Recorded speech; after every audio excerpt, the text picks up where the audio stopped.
नमस्कार दर्शकों, आप देख रहे हैं ऐसे न्यूज। मैं अश्विनी कुमार। दर्शकों, एक राजस्थान में एक लोक कहावत जो आम जनमानुस के चेहरे पर होती है, तीज त्योहारी बावड़ी ले डूबी गणगौर। एक छोटा सा वाक्यांश राजस्थान को एक महत्व में सिंचोए रखता है। राजस्थान ही नहीं, पूरे भारत। तीज त्योहारी बावड़ी ले डूबी गणगौर, यानी तीज से वर्ष शुरू होते हैं, त्योहार शुरू होते हैं और गणगौर ले डूबी अर्थात गणगौर पर वर्ष समाप्त हो जाते हैं। तो दर्शकों, गणगौर से पहले होली का त्योहार आता है, उसके पश्चात गणगौर शुरू होती है 16 दिनों की। तो मैं अभी सतलोक आश्रम सोजत पहुंचा, तो गणगौर को लेकर आपसी कुछ बातचीत चल रही थी। तो मैंने इन लोगों से बातचीत की और मैंने कहा एक मीडिया के माध्यम से आपकी बात को दर्शाया जाए ताकि जो सत्यता है वो हमारे सामने आए। तो मैं आपको बताना चाहूँ, एक तरफ ये जो संत रामपाल जी के अनुयायी नहीं है और यहाँ जो संत रामपाल जी के अनुयायी है, तो अपने जो संत रामपाल जी के अनुयायी नहीं है, पहले इनके विचार जानेंगे। आपसे जानना चाहेंगे जो गणगौर का व्रत है, इसकी शुरुआत कैसे हुई, क्या इतिहास है, कौन बताना चाहेगा आप में से? हाँ जी, बताइए। ये माता पार्वती ने शिव जी के लिए व्रत रखा था, इसलिए व्रत रखते हैं पति की लंबी आयु के लिए। अच्छा, और एक कौन बताना चाहेगा? बताइए।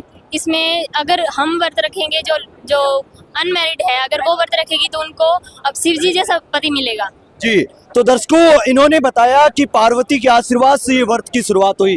तो क्या आप इसकी बात से सहमत? आप क्या बताना चाहो, क्या सुना है आपने, कौन बताएगा? हम सहमत हैं कि ये व्रत शिव जी और पार्वती जी के आशीर्वाद से शुरू हुआ है, पर शास्त्रों में ये कहीं प्रमाण नहीं है। क्या इनसे कोई लाभ मिलता है? जी जी, आपकी बात जायज है।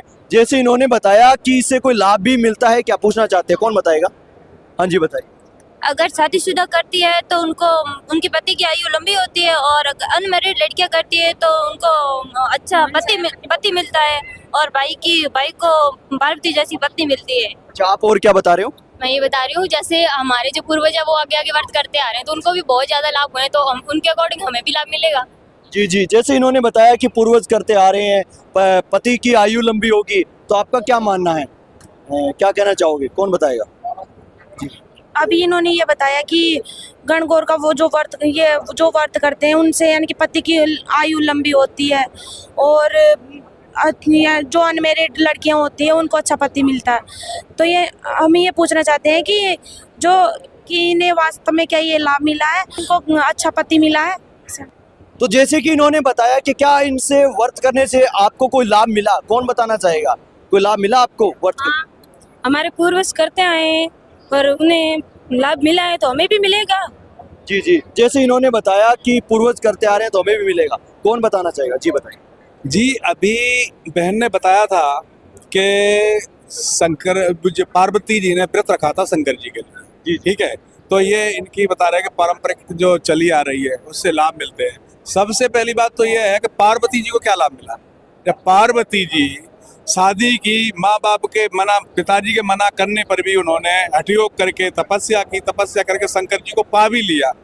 तो ये सब क्या है कि ये पुराने की जो भी कथाएं हैं, ये कथाएं परमात्मा प्राप्ति में ये काम नहीं आती, और कहीं पर भी ये व्रत करने के लिए कहीं प्रमाण जो है नहीं है कि व्रत करो। जहाँ तक तो सभी शास्त्र मना करते हैं कि भाई व्रत करने की कोई जरूरत ही नहीं है, परमात्मा पाने के लिए व्रत की क्या जरूरत है। जी, जैसे इन्होंने बताया, और व्रत करने के लिए शास्त्र प्रमाणित नहीं है, कौन बताना चाहेगा? क्या आपका क्या सवाल है इसमें उत्तर? जी, हमारे पूर्वजों की जो परंपरा चलती आ रही है कि व्रत से लाभ होता है, तो इसको तो ये गलत ठहरा ही नहीं सकते, इसमें तो कोई शंका ही नहीं है। इनके पास प्रूफ क्या है कि व्रत नहीं कर सकते? जी जी, आपके पास क्या प्रूफ है, कहाँ प्रमाण है, कौन बताइए? जी बिल्कुल, प्रमाण दिखा देंगे।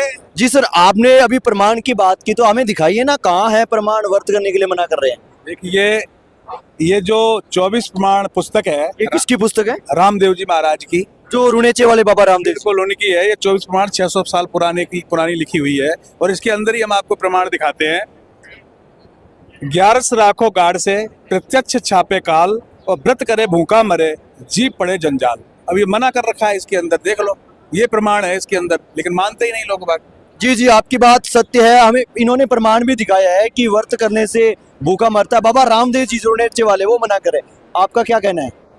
जी, ये रामपाल जी के भगत होते हैं ना, ये कुछ भी बोलते हैं, ये तो हमारे हिंदू समाज रीति रिवाजों को बदनाम करने के लिए ये बोलते हैं। अच्छा, आप क्या बोल रहे हो? इनकी तो आदत ही यही है, ये तो करते ही ऐसे हैं। अगर कोई सच में गीता जी में ऐसे कोई ग्रंथ में लिखा है तो दिखाइए ना, इनका हम क्या माने कि यही सच्चाई है।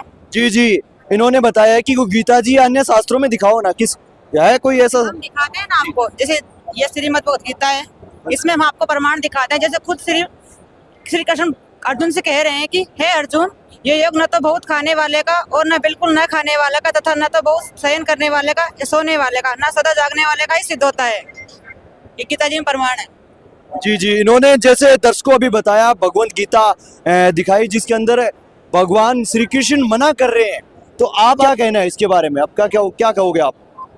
अब इनको तो क्या ही कहें, ये तो धर्म गुरुओं को, सभी को, हिंदू धर्म के जितने भी व्रत हैं, जो त्योहार है, उनको भी नहीं मनाने देते, तो इनको हम कह ही क्या सकते हैं।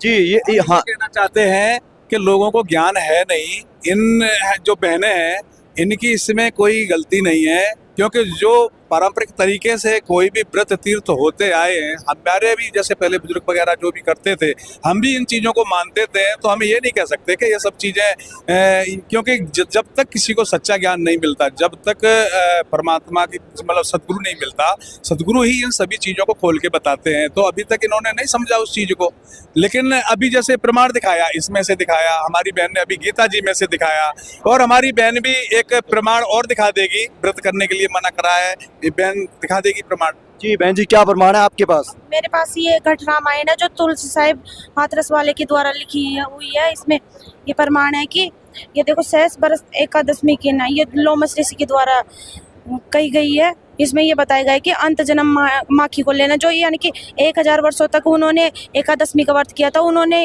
अंत में बताया कि मैंने मक्खी का जन्म प्राप्त किया। और बाद में बताया कि ये अरुपुनी व्रत तीज को कीना, कुकर जन्म ताई से लेना, कि उन्होंने बताया कि मैंने उसके बाद तीज का व्रत रखा, उससे मुझे कुत्ते का जन्म मिला। इसमें प्रमाण है कि व्रत करने से कहीं पे भी कोई भी लाभ नहीं होता, इससे यानी कि कर्म खराब होते हैं, और जो कुत्तों का जन्म मिलता है व्रत करने से कोई भी लाभ नहीं होता। तो जैसे अभी आपने ये बताया, ये घट रामायण के अंदर प्रमाण दिया, तीज का व्रत रखने से गौर नरक में गए, इसका सात्विक अर्थ यही माने, तो आप क्या कहना चाहोगे इसके अंदर, बताइए। जैसे हमने या हमारे पेरेंट्स ने जैसे व्रत रखे हैं, उनको लाभ हुआ या नहीं हुआ? क्या इन्होंने पहले नाम दीक्षा लेने से पहले अगर व्रत रखा है, क्या इनको रियल में नुकसान हुआ है? जी जी, इनकी बात जायज है। जैसे इन्होंने कहा है कि हमारे पूर्वजों ने व्रत रखा, आप तो संत रामपाल जी से बाद में जुड़े होंगे, आपने भी रखा, क्या आपको कोई नुकसान हुआ इसका? हाँ, जैसे हमारे पूर्वज रखते आ रहे थे और इसे कहीं लाभ नहीं मिलता, हमारे गुरुजी ने प्रमाण दिए हैं। ये केवल लोक मान्यता है और इससे कहीं लाभ नहीं मिलता इस व्रतों से। जैसे मेरी भाभी रखती थी, मेरे भाई के लिए व्रत करवा चौथ का व्रत रखा था इसी साल उन्होंने, और उसी दिन मेरे भाई की मृत्यु हो गई नस फटने से। जी जी, ये बड़ी दुखद घटना है कि इनके भाई की मृत्यु होगी करवा चौथ के दिन। ये व्रत वैसा ही है जैसा करवा चौथ में होता है। तो अब आपका क्या कहना है, क्या कहना चाहोगे?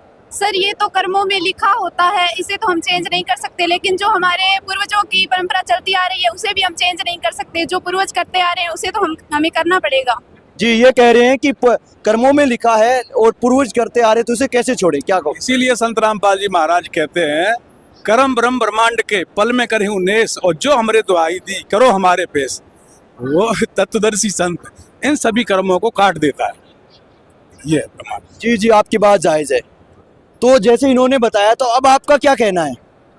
सर, इन्होंने पहले हमें भी ऐसे लग रहा था कि हमारे पूर्वज करते आ रहे हैं तो हमें भी करना चाहिए, लेकिन अभी इन्होंने गीता जी में जो प्रमाण दिखाया है, उन्होंने हमारी आंखें खोल के रख दिया है। हम भी जो सच्चाई है, वास्तविकता है, वो हमें भी पता चली है।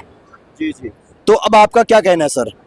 जी, ये जो बहन को जैसे अब कह रही है कि हमारी समझ में आया है, इसी तरीके से जितने भी जगत के लोग हैं, उन लोगों को ये वास्तव में ज्ञान नहीं है। उन्होंने कभी शास्त्रों को पढ़ा नहीं है, न तो गीता जी को पढ़ते हैं, न किसी शास्त्र को, वेद को, किसी को नहीं पढ़ते। जो उनके गुरु ने जो भी चीज़ बता दी वो उसको मानते हैं। हम लोग भी पहले मानते थे, जब गुरु जी से नहीं नाम दीक्षा ली थी तो हम भी यही तरीके से मानते थे। लेकिन अब जब सदग्रंथों को हम देख रहे हैं, पढ़ रहे हैं, समझ रहे हैं, तो इस तरीके से हमें मानना चाहिए। हमारे सदग्रंथ ही हमारी भक्ति सार है। हैं, उनको मानना बहुत बेहद जरूरी है। और लोगों से हमारा यही कहना है, संत रामपाल जी महाराज जी के अन्य चैनलों पर भी प्रोग्राम आते हैं और संत रामपाल जी महाराज का ऐसे न्यूज़ चैनल है उसको देखें, सत कबीर की दया चैनल है उसको देखें, और बाकी संत रामपाल जी महाराज का ऐप है, संत रामपाल जी महाराज को डाउनलोड करके उसके अंदर भी कई जानकारियाँ मिल जाएंगी। और साधना टीवी पे 7 से 8 तक जो सत्संग आता है उस सत्संग को जरूर सुने, उसमें सभी प्रमाण दिखाए जाते हैं। तो प्रमाण देखेंगे तो ही हमें पता चलेगा, बाकी तो हम अंधविश्वास में जी रहे हैं।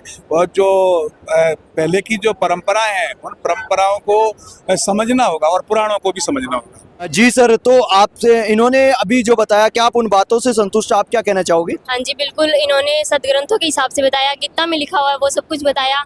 हम तो हमारे पूर्वजों के हिसाब से चल रहे थे, लेकिन हम खुद देखेंगे, हमें प्रमाण मिला है और हम खुद रीड करेंगे कि रियल में ये सब कुछ सत्य है। और हमें जो पीछे परंपराएं चल रही हैं उनको छोड़ना चाहिए। और जैसे संत रामपाल जी महाराज के जो अनुयायी है वो बता रहे हैं, तो उसके अकॉर्डिंग हमें भी थोड़ा ध्यान देना चाहिए कि ये रियल में, अगर रियल में है ये, तो हम उनके चैनल को सब्सक्राइब करेंगे और उनमें जो रियलिटी दिखाई जा रही है उसको भी ध्यान से देखेंगे और हमारे जो पेरेंट्स हैं उनको भी दिखाएंगे। जी जी, तो दर्शकों, ये जो तमाम जो लोग यहाँ उपस्थित थे, एक तरफ जो संत रामपाल जी के अनुयायी नहीं थे और इस तरफ जो संत रामपाल जी के अनुयायी थे, दोनों ने अपने विचार दिए और अंतिम निर्णय पर यही पहुंचे। जो संत रामपाल जी ने के शिष्यों ने, जो अनुयायियों ने जो प्रमाण दिखाए वो इन्हें सिर्फ मान्य हुए। लेकिन दर्शकों, राजस्थान की बात करें, जो गणगौर का त्यौहार है, कुछ ऐतिहासिक मुद्दों पे चलें तो गणगौर के त्यौहार के बारे में एक मान्यताएं तो चली आ रही है। इस दिन राजा और रजवाड़ों की बात करें तो बीकानेर, जोधपुर की बात करें तो यहाँ पर इस बात गणगौर को लेकर आपस में लूटमार रहती थी। गणगौर के दिन हत्याएं होती थी। इस बात में कहने पर कोई आत्मशक्ति नहीं होगी, क्योंकि इसके लिए जो हमारे जो इतिहास के रचित जो पुस्तकें हैं उनमें इसकी जानकारी मिल जाएगी। दर्शकों, आपकी क्या राय है इस वीडियो को, आप भी जरूर बताएं।